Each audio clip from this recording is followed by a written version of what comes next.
بنایا کسی آدمی کو بالصلح عنہ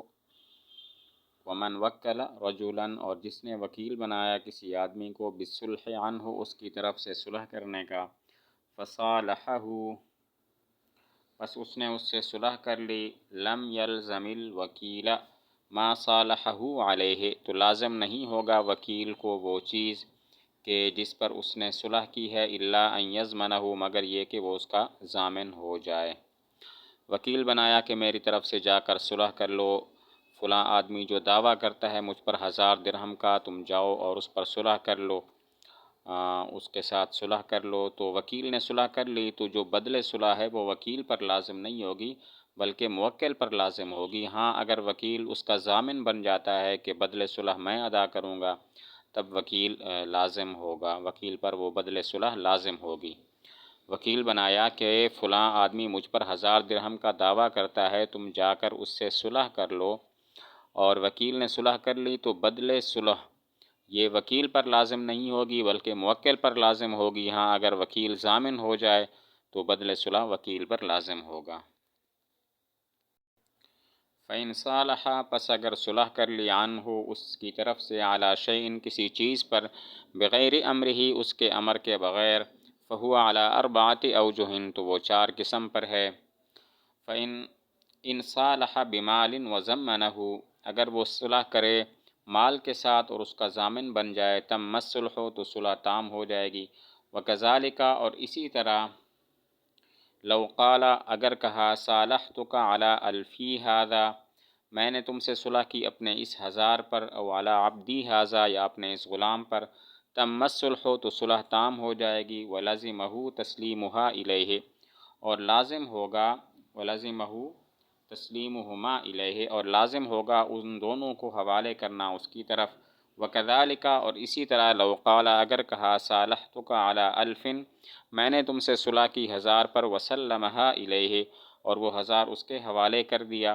وَإِنْ قَالَ اور اگر کہا صالحتک علی 1000 میں نے تم سے صلح کر لی 1000 پر، ولم یسلمھا الیہ اور وہ 1000 اس کے حوالے نہیں کیا، فالعقد موقوف تو عقد موقوف ہوگا۔ فَإِنْ أَجَازَهُ الْمُدَّعَى عَلَيْهِ اگر اس کو اس کی اجازت دے دی مدعا علیہ نے، جازا تو جائز ہوگا، وَلَزِمَهُ الْأَلْفُ اور 1000 اس کو لازم ہوگا، وَإِن لَمْ يُجِزْهُ اور اگر اس کی اجازت نہیں دی تو بطل یہ باطل ہو جائے گا۔ وکیل کو موکل نے امر نہیں کیا کہ میری طرف سے صلح کر لو، لیکن اس نے صلح کر لی ہے تو اس کی 4 صورتیں ہیں۔ نمبر 1، مال کے بدلے میں صلح کرے اور اس کا ضامن بن جائے، مثلا 1000 کے بدلے میں صلح کر لے، 1000 بدلے صلح ہو اور اس کا ضامن بن جائے تو صلح ٹھیک ہے۔ نمبر 2، وکیل کہتا ہے صالحتک علی الفی ھذا و علی عبدی ھذا میں تم سے صلح کرتا ہوں اپنے اس 1000 پر یا اپنے اس غلام پر، تب بھی صلح ٹھیک ہے اور 1000 یا یہ غلام اس وکیل پر لازم ہو جائے گا۔ نمبر 3، وکیل نے کہا صالحتک علی 1000 میں تم پر سے 1000 پر صلح کرتا ہوں اور پھر وہ 1000 اس کے حوالے بھی کر دیے تو بھی ٹھیک ہے۔ نمبر 4، وکیل نے کہا صالحتک علی 1000 میں تم سے 1000 پر صلح کرتا ہوں اور وہ 1000 ابھی تک حوالے نہیں کیے، تو اب یہ عقد موقوف ہوگا، یہ صلح موقوف ہوگی۔ مدعا علیہ اگر اس صلح کی اجازت دے دے تو ٹھیک ہے اور 1000 اس مدعا علیہ پر لازم ہو جائے گا، اور اگر مدعا علیہ اس صلح کی اجازت نہ دے تو پھر یہ صلح باطل ہو جائے گی۔ وکیل کو موکل نے حکم نہیں دیا کہ میری طرف سے صلح کر لو، لیکن وکیل نے صلح کر لی تو اس کی 4 صورتیں ہیں۔ نمبر 1، مال کے بدلے میں صلح کر لے، کہے کہ میں فلاں مال دوں گا اور اس کا ضامن بھی ہو جائے تو یہ صلح تام ہے۔ نمبر 2، وکیل کہے صالحتک علی الفی ھذا او علی عبدی ھذا میں تم سے صلح کرتا ہوں اپنے اس 1000 پر یا اپنے اس غلام پر، تب بھی ٹھیک ہے اور یہ 1000 یا یہ غلام اس وکیل پر لازم ہو جائے گا۔ نمبر 3، وکیل کہے صالحتک علی 1000 میں تم سے 1000 پر صلح کرتا ہوں اور وہ 1000 مدعی کے حوالے بھی کر دیتا ہے، تب بھی یہ صلح ٹھیک ہے۔ نمبر 4، کہتا ہے کہ صالحتک علی 1000 میں تم سے 1000 پر صلح کرتا ہوں اور یہ 1000 ابھی تک اس نے نہیں دیے، تو یہ صلح موقوف رہے گی۔ اگر مدعا علیہ اجازت دے دے تو یہ صلح ٹھیک ہے اور 1000 اس مدعا علیہ پر لازم ہو جائے گا، وکیل پر لازم نہیں ہوگا، اور اگر وہ اجازت نہیں دیتا تو یہ صلح باطل ہے۔ وَإِذَا كَانَ الدَّيْنُ اور جب دین ہو بین الشریکین دو شریکوں کے درمیان، فصالح احدہما من نصیبہ پس صلح کر لی ان میں سے ایک نے اپنے حصے سے، علی ثوب کسی کپڑے پر، فشریکہ بالخیار تو اس کا شریک اختیار کے ساتھ ہوگا،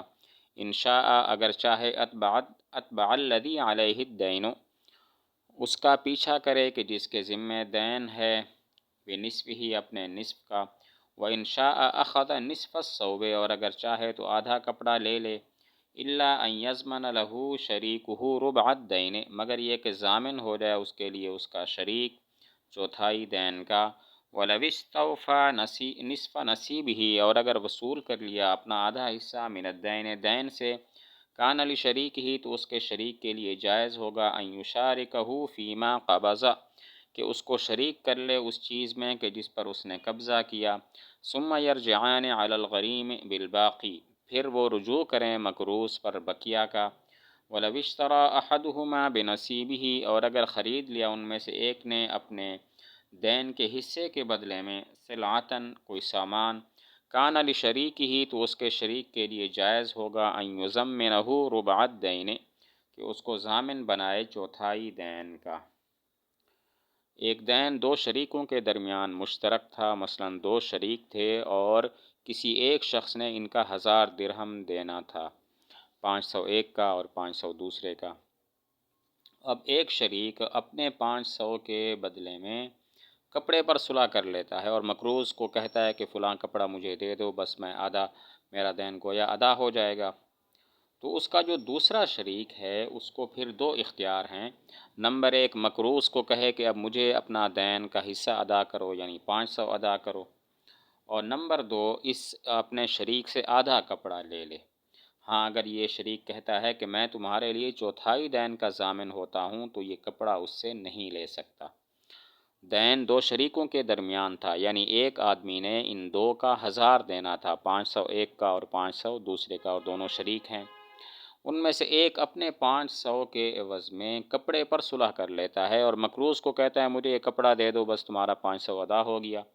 تو جو دوسرا شریک ہے 500 والا، اس کو پھر دو اختیار ہیں، نمبر ایک مقروض کے پیچھے پڑے اور اسے کہے مجھے 500 ادا کرو، نمبر دو اس اپنے شریک سے آدھا کپڑا لے لے۔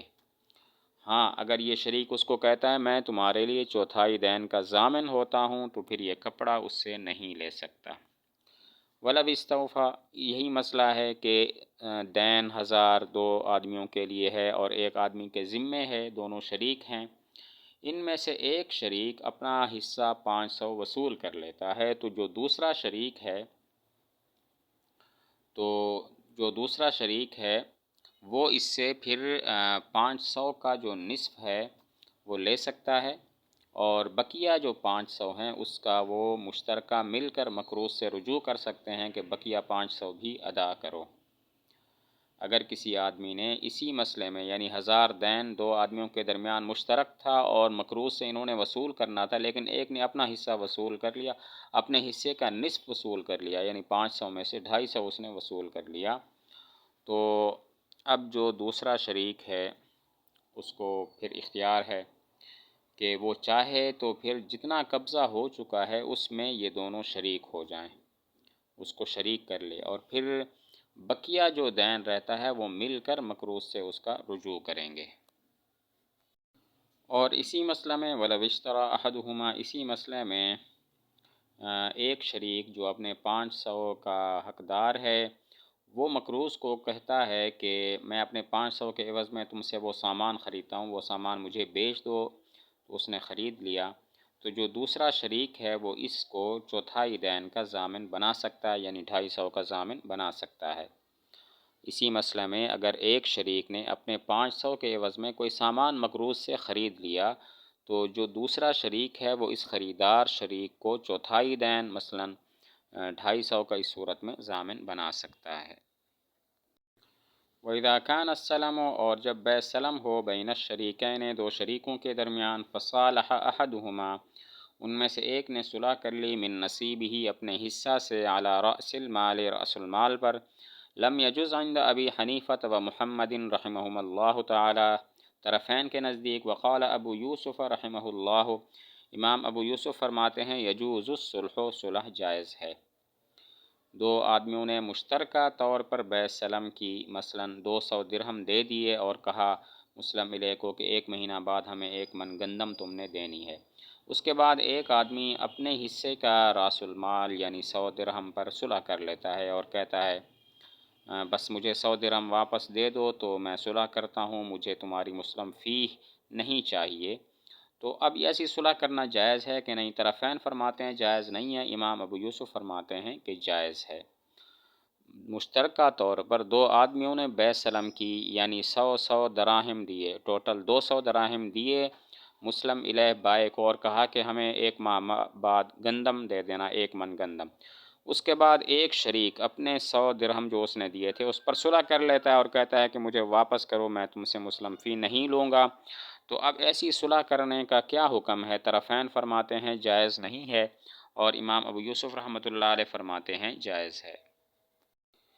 وَإِذَا كَانَتِ التَّرَكَةُ بَيْنَ وَرَثَةٍ، اور جب ترکہ ہو ورثاء کے درمیان، فَأَخْرَجُوا أَحَدَهُم مِّنْهَا، پس وہ نکالیں ان میں سے ایک کو اس سے، بمال، مال کے ساتھ، اعطوہ ایاہ جو انہوں نے اس کو دے دیا، وَتَرَكَةُ عِقَارٌ، اور ترکہ زمین تھی، او عروض یا سامان تھا، جازا تو جائز ہے، قلیلاً کان ما اعطوہ او کثیراً، خواہ تھوڑا دیا تھا، خواہ تھوڑا ہو وہ جو انہوں نے اس کو دیا یا زیادہ ہو۔ فإن كانت الترکۃ فضة، پس اگر ترکہ چاندی ہو، فاعطوہ ذهبا، تو انہوں نے اس کو سونا دیا، او ذهبا، یا ترکہ سونا ہو، فاعطوہ فضة، پس انہوں نے اس کو چاندی دی، فہو کذالک، تو یہی حکم ہے، وہ اس طرح ہے۔ وَإِن كَانَتْ تَرَكَةُ ذَهَبًا، اور اگر ترکہ سونا ہو، وَفِضَّةً وغیر ذالک، اور چاندی ہو اور اس کے علاوہ ہو، فَصَالَحُوهُ، پس انہوں نے اس سے صلح کر لی، عَلَى ذَهَبٍ أَوْ فِضَّةٍ، سونے پر یا چاندی پر، فَلَا بُدَّ، پس ضروری ہے، أَن يَكُونَ مَا أَعْطَوْهُ، کہ ہو وہ کہ جو انہوں نے دیا اس کو، أَكْثَرَ مِن نَصِيبِهِ مِن ذَلِكَ، زیادہ اس کے حصے سے، من ذالک، اسی جنس سے، حتیٰ یکون نصیبہ بمثلہ، تاکہ ہو جائے اس کا حصہ اس کی مثل کے بدلے میں، وزیادۃ بحقہ من بقیۃ المیراث، اور زیادہ اس کے بقیہ میراث میں سے اس کے حق کے بدلہ میں۔ ورثاء کے درمیان ترکہ تقسیم ہونا ہے، اور ورثاء ایک وارث کو کہتے ہیں کہ تم وراثت سے نکل جاؤ، ہم تمہیں 1000 درہم مثلا دیتے ہیں اور تم اپنے حق سے دستبردار ہو جاؤ، تو اس کا کیا حکم ہے؟ دیکھیں گے ترکہ میں کیا ہے، زمین ہے، سامان ہے، سونا یا چاندی ہے، یا سب کچھ ہے۔ اگر ترکہ میں زمین ہے یا سامان ہے تو یہ ٹھیک ہے، خواہ انہوں نے تھوڑے پیسے دیے ہوں یا زیادہ پیسے دیے ہوں، ان ورثاء کا اس وارث کو وراثت سے نکالنا اور صلح کرنا جائز ہے۔ اور اگر ترکہ چاندی ہے اور انہوں نے اس کو سونا دیا نکال کر، یا ترکہ سونا ہے اور انہوں نے اس کو چاندی دی ہے کہ تم اتنی چاندی لے لو اور سونے سے دستبردار ہو جاؤ، تب بھی یہ ٹھیک ہے۔ اگر ورثاء کے درمیان ترکہ تقسیم ہونا ہے اور وہ ایک وارث کو کہتے ہیں تم وراثت سے نکل جاؤ، اپنا حق چھوڑ دو، ہم تمہیں اتنے پیسے یا اتنا مال دیتے ہیں، تو اب دیکھیں گے کہ ترکہ ہے کیا، زمین ہے، سامان ہے، سونا یا چاندی ہے، یا سب کچھ ہے۔ اگر ترکہ زمین ہے یا سامان ہے اور انہوں نے اس کو کچھ مال دیا، سونا چاندی یا پیسے، تب تو یہ بالکل ٹھیک ہے، خواہ انہوں نے اس کو تھوڑے پیسے یا سامان دیا ہو یا زیادہ دیے ہوں، تو یہ صلح جائز ہو جائے گی۔ اور اگر ترکہ سونا ہے اور انہوں نے صلح کرتے ہوئے اس کو چاندی دی کہ یہ لو اور نکل جاؤ، اور اگر ترکہ چاندی ہے اور انہوں نے اسے کچھ سونا دیا اور کہا کہ چاندی میں اپنا حق چھوڑ دو، تب بھی یہ ٹھیک ہے۔ اور اگر ترکہ میں سونا بھی ہے، چاندی بھی ہے، سامان بھی ہے، سب کچھ ہے، اور وہ اس ایک وارث کو سونا دے دیتے ہیں اور کہتے ہیں یہ سونا لو اور اپنے حق سے دستبردار ہو جاؤ، تو اس کے جائز ہونے کی صرف ایک صورت ہے، وہ یہ ہے کہ وہ سونا اس کو زیادہ دیں اس سونے سے جو وراثت میں اس کو ملنے والا ہے، تاکہ سونا تو سونے کے مقابلے میں ہو جائے، اور جو زائد سونا اس کو دیا جائے وہ اس کے بقیہ میراث کے مقابلہ میں ہو جائے۔ اور اگر ترکہ میں سونا بھی ہے، چاندی بھی ہے، زمین بھی ہے، سامان سب کچھ ہے، اور وہ ایک وارث کو کہتے ہیں تم اتنا سونا لے لو اور اپنا حق چھوڑ دو، تو اس کے جائز ہونے کی بھی ایک صورت ہے، وہ یہ ہے کہ بدلے صلح کے طور پر دیا جانے والا سونا زیادہ ہو اس سونے سے جو وراثت میں اس کو ملنا تھا، تاکہ سونا سونے کے مقابلے میں ہو جائے، اور جو زائد سونا اس کو ملا ہے بدلے صلح میں وہ اس کے بقیہ میراث والے حق کے مقابلہ میں ہو جائے۔ وَإِذَا كَانَ فِي التَّرْكَةِ دَيْنًا، اور اگر ترکہ میں دین ہو علی الناس لوگوں پر، فَأَدْخَلُوهُ فِي الصُّلْحِ، تو انہوں نے اس کو داخل کیا صلح میں، علی عین اس شرط پر کہ یخرج المصالح عنہ کہ نکالیں گے صلح کرنے والے کو اس دین سے، وَيَكُونَ الدَّيْنُ لَهُمْ اور دین ان کا ہو جائے گا، فَالصُّلْحُ باطل تو صلح باطل ہے، فَإِن شَرَطُوا پس اگر انہوں نے شرط لگائی، ان یبرئ الغرماء منہ کہ بری کر دے مقروضوں کو اس سے، ولا یرجع علیہم اور وہ ان پر رجوع نہ کرے، بنصیب المصالح عنہ اس کے حصے سے کہ جس کی طرف سے صلح کی گئی ہے، تو فالصلح جائز صلح جائز ہے، تو صلح جائز ہے۔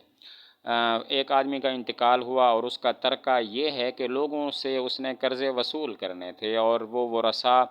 کسی ایک وارث کو کہتے ہیں کہ تم نکل جاؤ، وہ جو لوگوں سے ہم نے قرضے لینے ہیں وہ اس میں تمہارا کوئی حصہ نہیں ہوگا، اور ہمارے ساتھ صلح کر لو، کسی چیز پر صلح کر لو، تو ایسی صلح باطل ہے۔